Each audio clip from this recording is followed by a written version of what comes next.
you depend a lot on funding.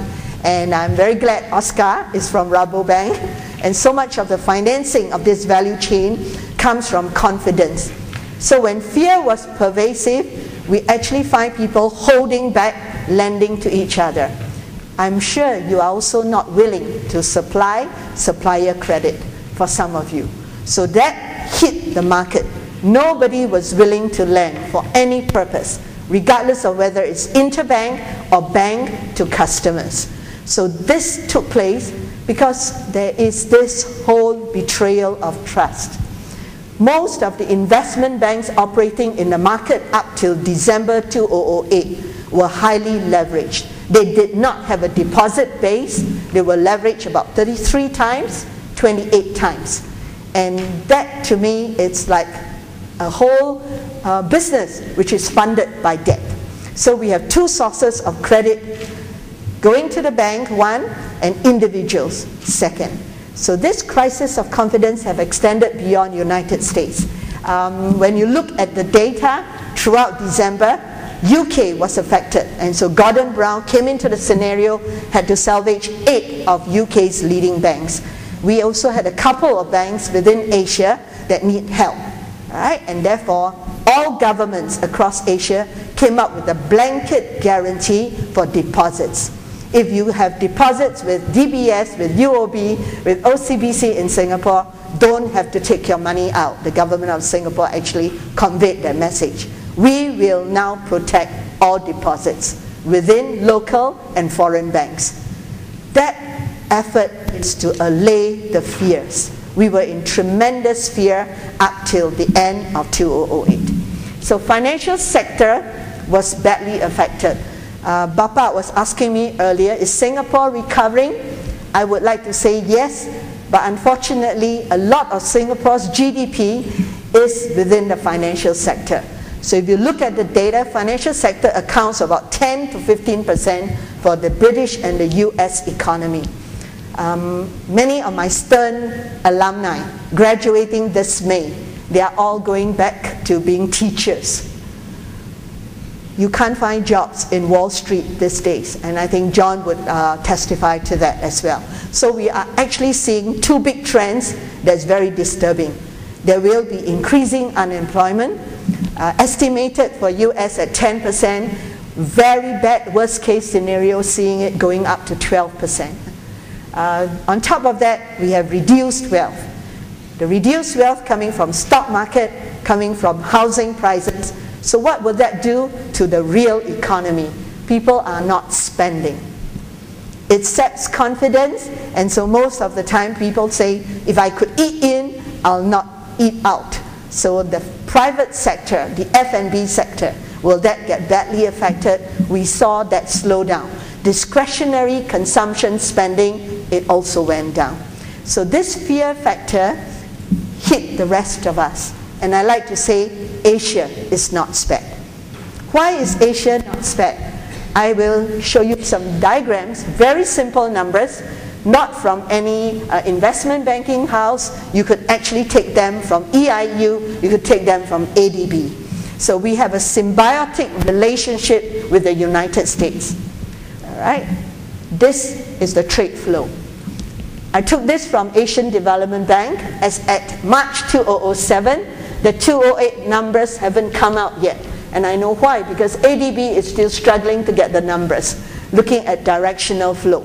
So I'll pick only 5 Asian countries here, and everyone says, by right, Asia should be spared. Because if you look at China, 33.1% of its trade flows are within intra-regional trade. 16.4 goes to the United States, 14.76 to about the EU countries. So China has less of its fate within Asia, quite a sizable chunk to United States and EU. When the US economic data came out, many of our people at the Ministry of Trade and Industry actually said Singapore should be spared.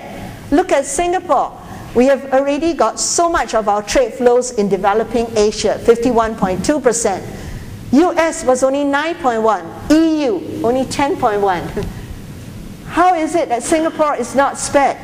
Well, if you look at the detailed figures behind that 51.2, a lot of Singapore's intra-regional trade to our developing world, the ultimate destination goes where? The United States and the EU. So while we added value within Asia, but many of the Asian countries' fate is still linked to the US and the EU. So in trade flows, all right, we actually do share a common destiny. We are still connected to the world markets within the US. So symbiotic trade relationship took place. Then when US and European consumption shrank, the exports market were affected, and therefore the GDP growth rates were affected. We had updated numbers for you now. 2008 fourth quarter. Bapak mentioned the resilience of big countries. I agree.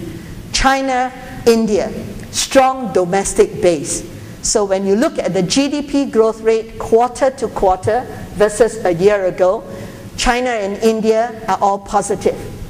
But the double-digit growth rate that you saw of China, it's no longer those numbers. We are now seeing 6.8%, and China was exhibiting to everybody out there, 8% is their comfort level. 6.8, 6.1. They are not happy with those numbers.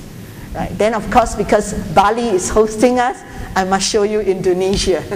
And Indonesia has that resilience, as Bapak mentioned earlier. 5.2% for fourth quarter. First quarter, 4.4%. There is a slowdown, but we are still seeing positive in those economies. Unfortunately, do you see Singapore, my friends? All right? Our first quarter numbers came out. Its real numbers, it's already shown there, it's 10.1% down. Singapore is so exposed. We have high volatility. Our Ministry of Trade and Industry going to set a special strategic committee to see how do we get out of this. Right? So unemployment may look like it's okay, it's tempered, but if you look at the exposure of Singapore as a country to the global markets, we are badly affected. And Hong Kong as well. So we are what we call global centers. We could not hide. We could not insulate ourselves. So if you look at the data itself, it points to this. Asia is not, all right, insulated for a very simple reason. We are countries that are dependent on world markets for our exports, and even the emerging markets, Russia, Brazil, oil-rich countries, they are not unaffected. This is a crisis which spares nobody.